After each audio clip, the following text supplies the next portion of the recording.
Assalamualaikum warahmatullahi ta'ala wabarakatuh. Pencinta hikmah hati yang dimuliakan Allah, jumpa kembali kita. Kali ini saya angkat fokus pembicaraan tentang fungsi agama.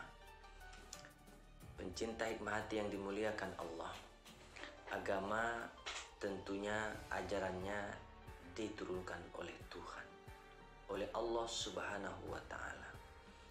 Tentu oleh karena itu fungsi agama tidak untuk kebutuhan Tuhan, tidak untuk kebutuhan Allah Subhanahu wa Ta'ala. Maka fungsi agama adalah untuk kebutuhan dan kebaikan hamba Tuhan, hamba Allah Subhanahu wa Ta'ala. Pencinta hikmah hati yang dimuliakan Allah, agama dalam pandangan ilmu hikmah, dalam pandangan sufistik, berarti al-iqamah, yaitu pendirian. Pendirian apa? Pendirian wujud yang di dalam hati kepada Tuhannya.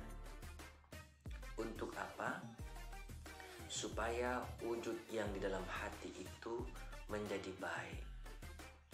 Pendirian hati itu dilakukan setidaknya dalam perintah aqimis sholat. Jadi al-iqamah itu satu istiqoq dengan perintah aqimis sholat.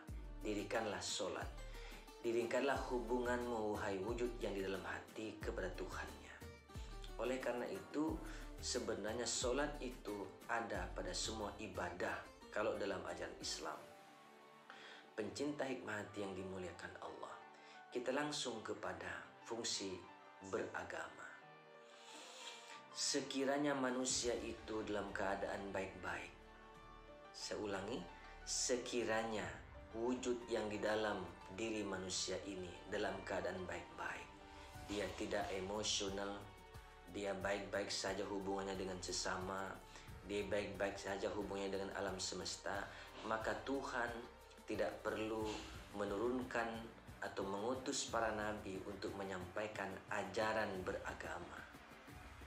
Jadi sesungguhnya fungsi utama agama itu adalah untuk merevitalisasi kebaikan diri yang ada pada manusia.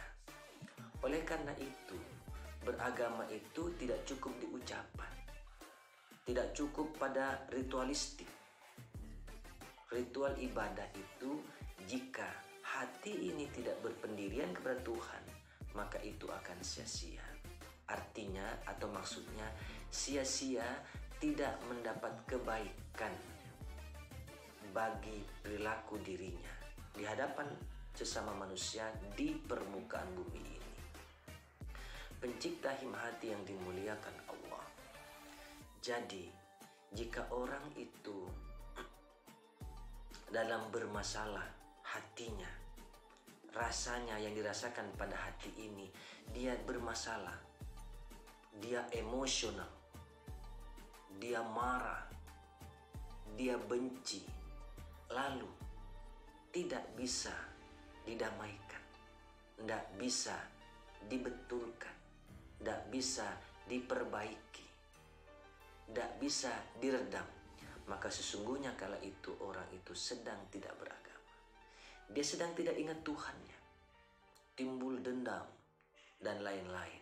Dia sedang tidak ingat Tuhannya sebenarnya. Kenapa? Sesungguhnya dia tidak pernah sholat dalam ibadahnya, tidak ngasih pengaruh. Oleh karena itu Tuhannya tidak mengintervensi. Maka ketika dia marah berkelanjutan kemana? Kepada dendam.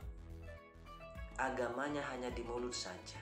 Dia beragama damai, beragama Islam, tapi hatinya tidak damai. Saya ulangi, sabar itu misalnya ada gunanya ketika ada tantangan. Kalau tidak ada tantangan, tidak ada masalah, tidak ada gunanya sabar, atau sabar tidak berfungsi. Sama, agama itu tidak berfungsi apabila tidak ada masalah pada diri pada manusia ini. Kan memang tujuan dari diturunkannya ajaran cara beragama itu untuk kebaikan manusia. Coba misalnya dalam maqasid asy-syariah misalnya, ya ada hifdzun nafsi untuk memelihara diri, hifdzul mal dan lain-lain. Jadi beragama itu untuk kebaikan diri, bukan kebaikan orang di luar sana. Bisa kita bayangkan kalau setiap orang menjaga kebaikan dirinya karena dia beragama, maka semua orang akan jadi baik. Oleh karena itu, petunjuk itu untuk diri sendiri dulu. Jangan urus orang lain dulu. Jangan urus kekeliruan orang lain dulu. Rasulullah SAW itu, karena beliau menyelesaikan dirinya, dilempar dengan kotoran, diludahi, dicaci maki, bahkan mau dibunuh, beliau diam saja atau beliau antang-antang saja. Jadi sesungguhnya masalah itu ada di diri kita sendiri, bukan pada orang lain. Itulah fungsi agama, supaya kita menggunakan agama itu, supaya kita beragama itu dalam rangka kita meminta pertolongan kepada Allah, supaya kita yang merasa dalam hati ini tidak terserat oleh hawa nafsu dunia setan. Jadi sekiranya, ini kesimpulannya, sekiranya diri atau wujud hamba Allah yang sedang berada dalam dada manusia itu baik-baik saja, tidak pernah keliru, tidak pernah salah, tidak pernah emosi, tidak pernah marah, tidak pernah cemburu dan lain-lain, maka tak perlu Tuhan mengutus para utusannya berupa para aulia anbiya untuk menyampaikan cara berhubungan kepada Tuhan, supaya hatinya atau wujud yang dalam hati itu diintervensi, ditolong oleh Allah Subhanahu wa Ta'ala, sehingga ketika marah cepat reda, ketika dipersalih orang cepat memaafkan, dan seterusnya dan seterusnya. Wabillahi taufiq wal hidayah. Wassalamualaikum warahmatullahi taala wabarakatuh.